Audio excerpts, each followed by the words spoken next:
Talking about cars, kay viral man gyud ang cars karon ni Madam. Daghan kaayo.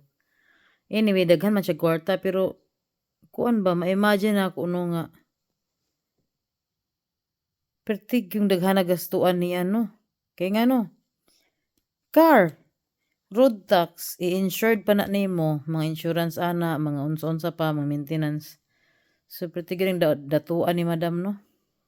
As in yun, duha ra mong sakyanan ga lisod naman ganig mahal oy di lalay mag-maintain og sakyanan. Maintenance ana, insurance pa, road tax, tanan.